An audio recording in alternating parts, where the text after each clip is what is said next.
말씀 봅니다. 사사기 13장 1절에서 16절까지만 읽겠습니다. 이스라엘 자손이 다시 여호와의 목전에 악을 행하였으므로 여호와께서 그들을 40년 동안 블레셋 사람의 손에 붙이시니라. 소라 땅의 단지파의 가족 중 마누아라 이름하는 자가 있더라. 그 아내가 잉태하지 못함으로 생산치 못하더니 여호와의 사자가 그 여인에게 나타나시고 그에게 이르시되 보라, 내가 본래 잉태하지 못함으로 생산치 못하였으나 이제 잉태하여 아들을 낳으리니 그러므로 너는 삼가서 포도주와 독주를 마시지 말지며 무릇 부정한 것을 먹지 말지니라. 보라, 내가 잉태하여 아들을 낳으리니 그 머리에 삭도를 대지 말라. 이 아이는 태에서 나옴으로부터 하나님께 바치운 나실인이 됨이라. 그가 블레셋 사람의 손에서 이스라엘을 구원하기 시작하리라. 이에 그 여인이 가서 그 남편에게 고하여 가로되 하나님의 사람이 내게 임하였는데 그 용모가 하나님의 사자의 용모 같아서 심히 두려움으로 어디서부터 온 것을 내가 묻지 못하였고 그도 자기 이름을 내게 이르지 아니하였으며 그가 내게 이르기를 보라, 내가 잉태하여 아들을 낳으리니 포도주와 독주를 마시지 말며 무릇 부정한 것을 먹지 말라. 이 아이는 태에서 나옴으로부터 죽을 날까지 하나님께 바치운 나실인이 됨이라 하더이다. 마누아가 여호와께 기도하여 가로되 주여 구하옵나니 주의 보내셨던 하나님의 사람을 우리에게 다시 임하게 하사 그로 우리가 그 낳을 아이에게 어떻게 행할 것을 우리에게 가르치게 하소서. 하나님이 마누아의 목소리를 들으시니라. 여인이 밭에 앉았을 때에 하나님의 사자가 다시 그에게 임하셨으나 그 남편 마누아는 함께 있지 아니한지라. 여인이 급히 달려가서 그 남편에게 고하여 가로되 보소서, 전일에 내게 임하였던 사람이 또 내게 나타났나이다. 마누아가 일어나 아내를 따라가서 그 사람에게 이르러 그에게 묻되 당신이 이 여인에게 말씀하신 사람이니까 가라사대 그로라. 마누아가 가로되 당신의 말씀대로 되기를 원하나이다. 이 아이를 어떻게 기르오며 우리가 그에게 어떻게 행하오리까? 여호와의 사자가 마누아에게 이르시되 내가 여인에게 말한 것들을 그가 다 삼가서 포도나무의 소산을 먹지 말며 포도주와 독주를 마시지 말며 무릇 부정한 것을 먹지 말아서 내가 그에게 명한 것은 다 지킬 것이니라. 마누아가 여호와의 사자에게 말씀하되 구하옵나니 당신은 우리에게 머물러서 우리가 당신을 위하여 염소 새끼 하나를 준비하게 하소서. 여호와의 사자가 마누아에게 이르시되 내가 비록 나를 머물리나 내가 너의 식물을 먹지 아니하리라. 번제를 준비하려거든 마땅히 여호와께 드릴지니라 하니 이는 마누아가 여호와의 사자인 줄 알지 못함을 인함이었더라. 아멘. 사사기 13장 말씀인데요. 불임과 잉태라는 제목으로 말씀을 드리려고 합니다. 사사기 11장, 12장 이 입다 시대부터 이스라엘 백성들이 전에 그 열심히 했던 신앙들이 보이지가 않습니다. 열심히 했던 그 신앙이란 하나님을 찾고 구하고 부르짖는 것을 말하는데 이제 그런 신앙들이 보이지가 않아요. 그러다 보니까 하나님의 백성이 누리는 참된 기쁨, 안식, 샬롬, 평화가 사라지고 그리고 자신들의 적이 누구인지도 모르는 정체성이 없는 그냥 모호한 상태의 모습이 되고 맙니다. 기도를 열심히 하고 하나님께 집중하면 어떤 생각이 들어요? 아, 나 하나님의 사람이다. 이런 분명한 정체성이 회복이 되는데 뭐 그런 생활들이 다 사라지고 그냥 나태하고 그런 삶을 살다 보면 하나님과의 관계도 멀어지거니와 그 하나님과 함께 열심히 했던 신앙생활을 했을 때의 그 기쁨 이런 것들이 다 사라지는 거죠. 그러다 보니까 이제 적이 누구인지도 모르고 그냥 동족끼리 피를 흘리는 이런 모습이 나오더라. 주적이 누구인지를 모르는 거예요.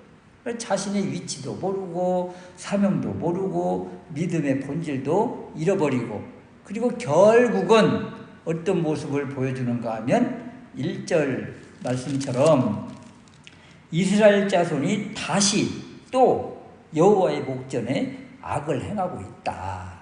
또 그 못된 버릇이 또 나오고 있는 거죠. 그래서 여호와께서 그들을 어떻게 해요? 40년 동안 그 긴 세월 동안 블레셋 사람의 손에 이스라엘을 그냥 맡겨버렸어요. 장장 40년 동안 지금 고통을 당하고 있다. 보통 10대, 20대, 한 20대 정도 때 젊은 청년 때 만약에 고통을 당하기 시작했다고 하면 60대가 되는 거잖아요. 그러니까 한 세대가 그냥 온통 블레셋에 압박을 당하고 있는 거예요. 이제 막 태어난 아이들은 어때요? 20살, 40살 될 때까지 그냥 이렇게 사는 것인가 보다. 우리는 그냥 평생 노예고만 이렇게 그냥 사는 거예요. 이렇게 타성에 젖어서.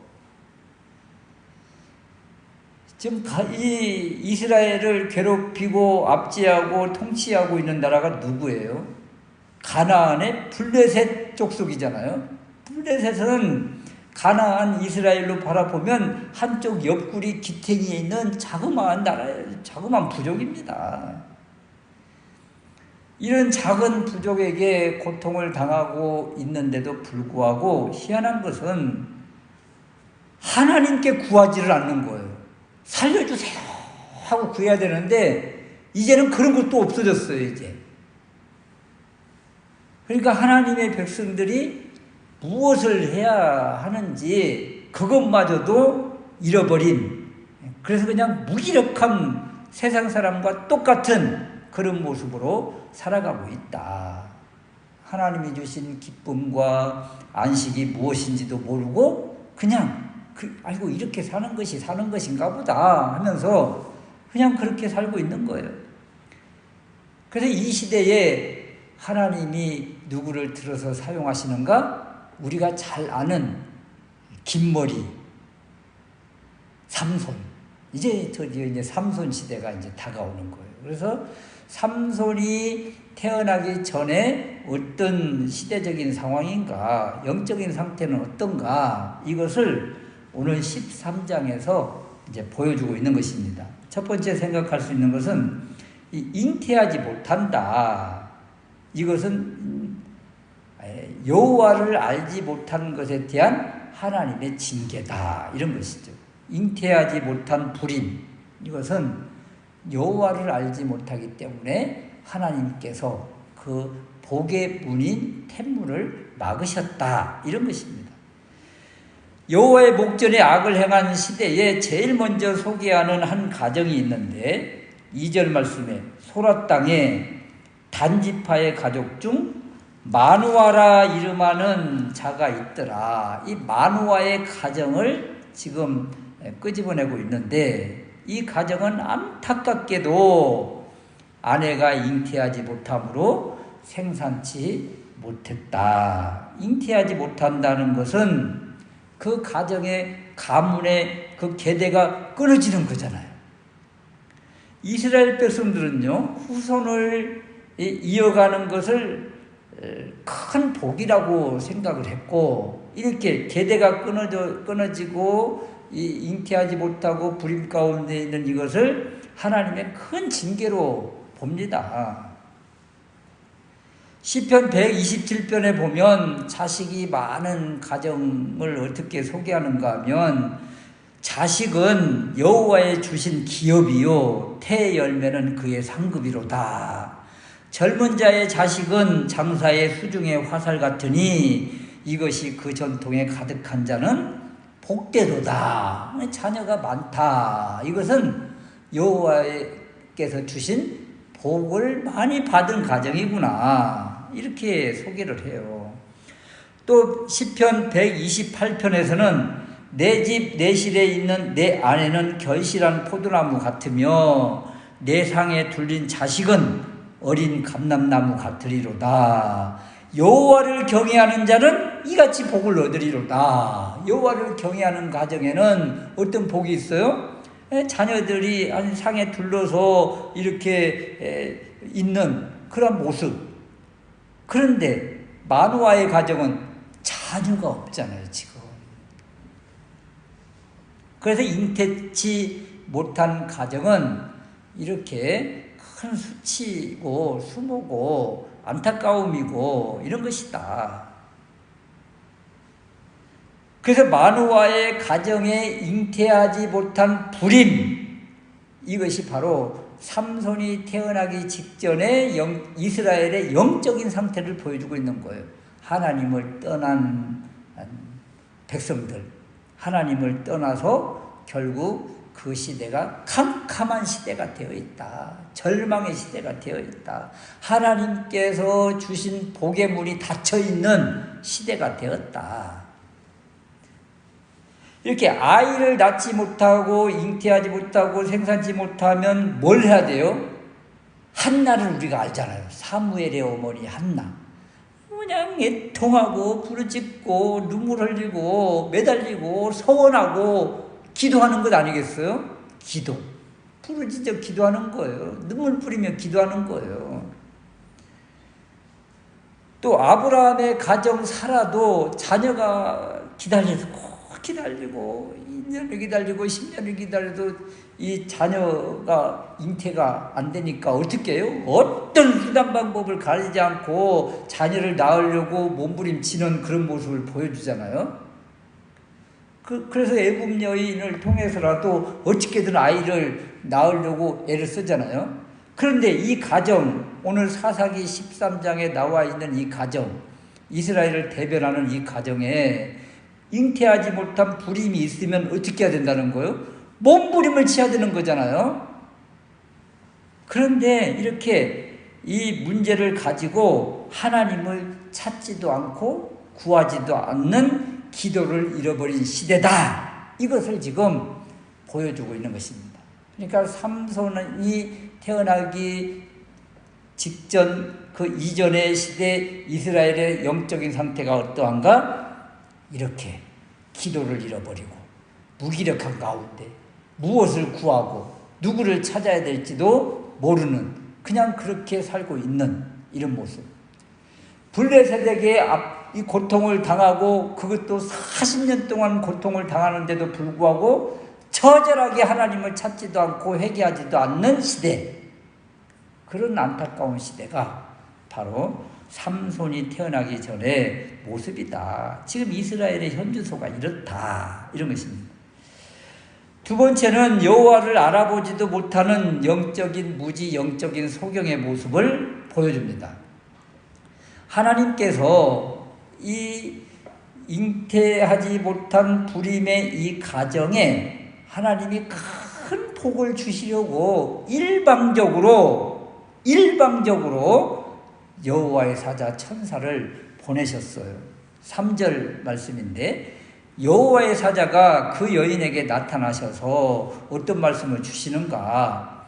보라, 내가 본래 잉태하지 못함으로 생산치 못하였으나 이제 잉태하여 아들을 낳으리라. 이 얼마나 큰 복입니까 이게.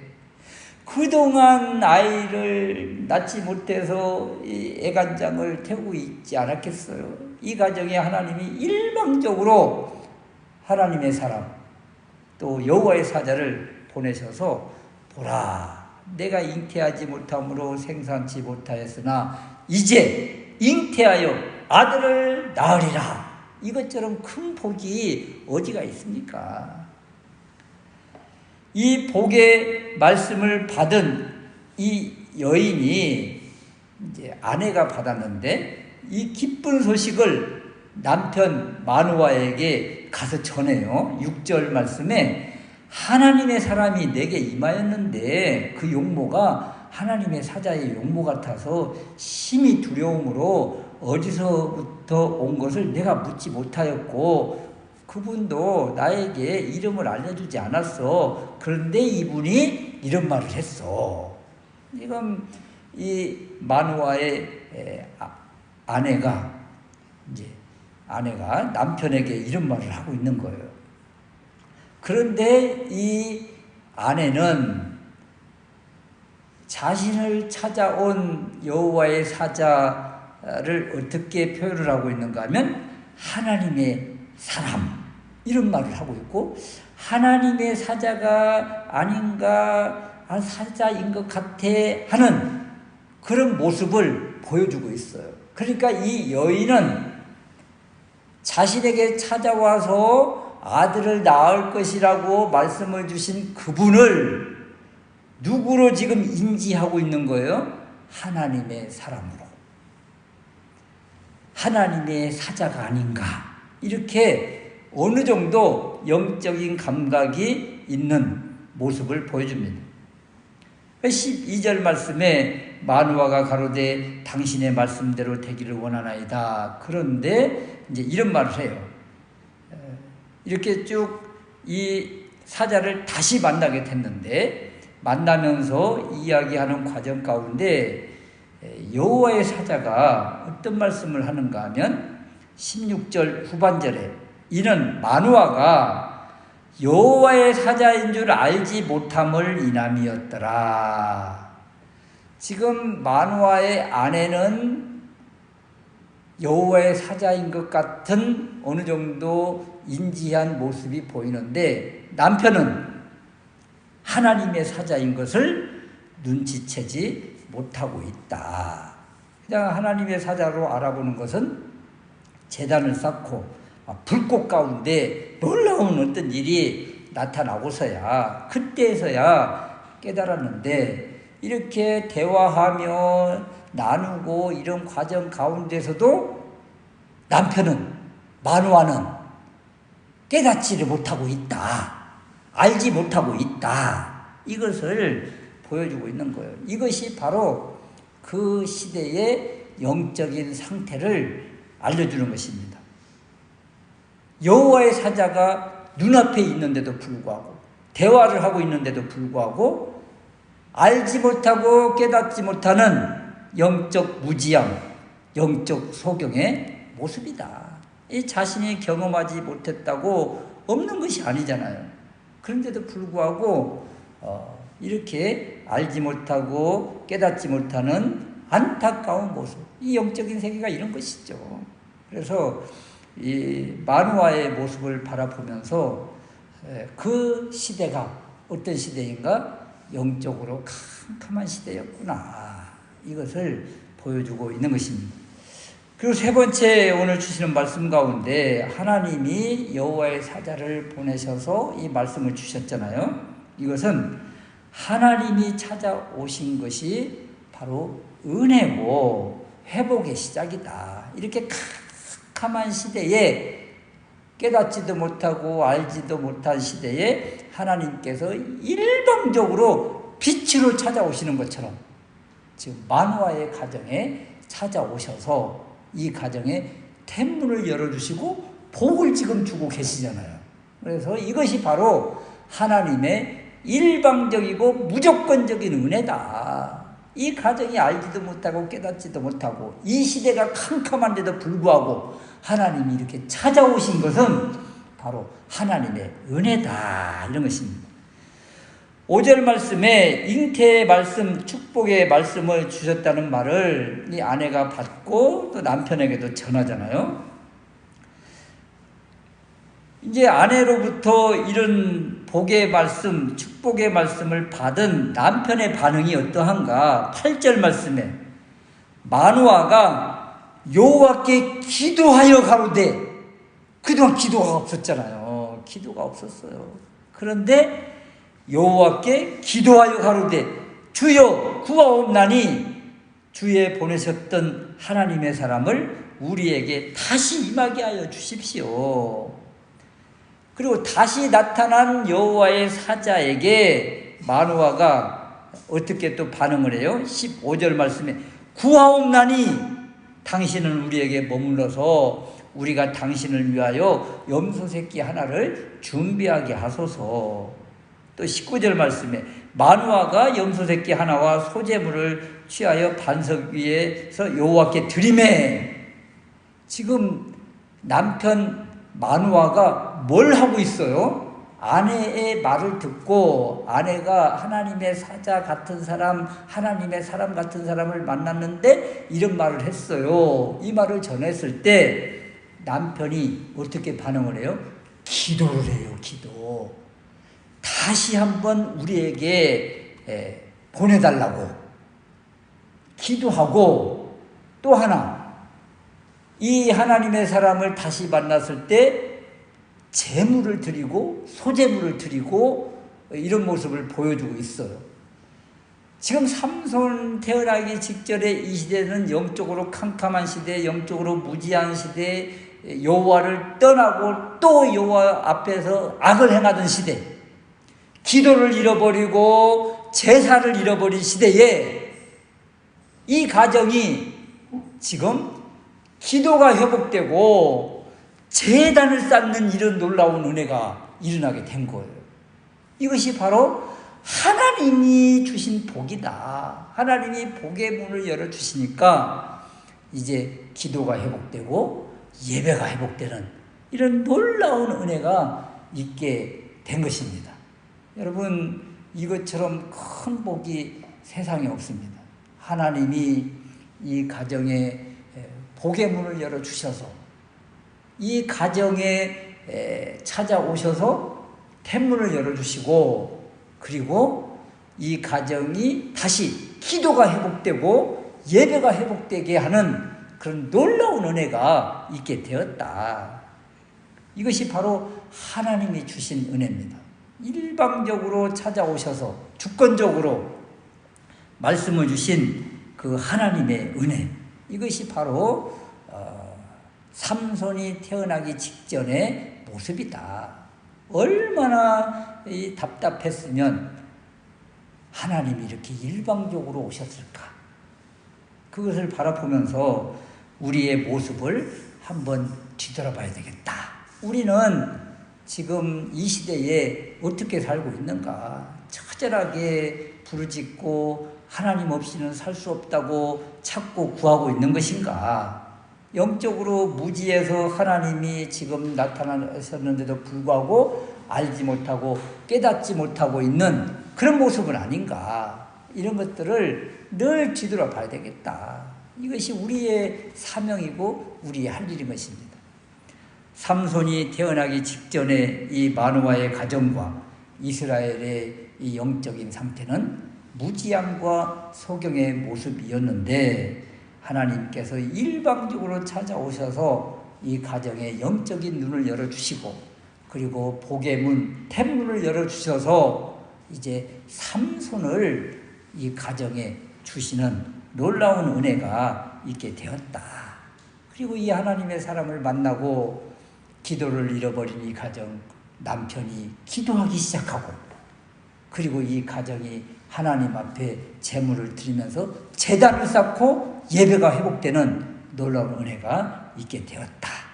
그리고 나서 이제 삼손이 태어나고 이제 40년 동안 이 블레셋에게 압제를 당하고 있던 이 백성들이 조금씩 깨어나기 시작하는데, 여러분, 삼손이 앞장서서 나가자 하는데도 불구하고 호응하는 사람들이 있던가요? 아무도 없더라는 거예요. 그만큼 그 시대가 캄캄한 시대였다. 그래서 삼손 태어남과 또 삼손이 앞으로 활약할 이런 모습들을 바라보면서 그냥 삼손 혼자 고군본투 그냥 몸부림치는 이런 모습을 바라보면서 하나님의 일에는 혼자 하는 것이 아니다. 하나님의 일은 혼자 할 수가 없다. 계속 살펴보겠지만 삼손의 마지막 비참한 죽음이 어쩌면 백성들이 호응하지 않고 하나님의 사람들이 나무라하고 그러는 가운데 결국 혼자서 장렬하게 죽음을 당하는 그런 시대. 그래서 영적으로 캄캄한 시대의 모습을 계속적으로 보여주고 있습니다. 그러므로 기억하십시오. 이 캄캄한 시대에 우리가 할 수 있는 것은 마노아가 기도하고 제단을 쌓는 것처럼 기도와 예배가 회복되는 것만이 살 길이다. 이것을 기억하시고 더 기도에 힘쓰고 더 하나님을 찾고 부르짖는 우리가 될 수 있으시기를 주님의 이름으로 축원합니다. 아멘.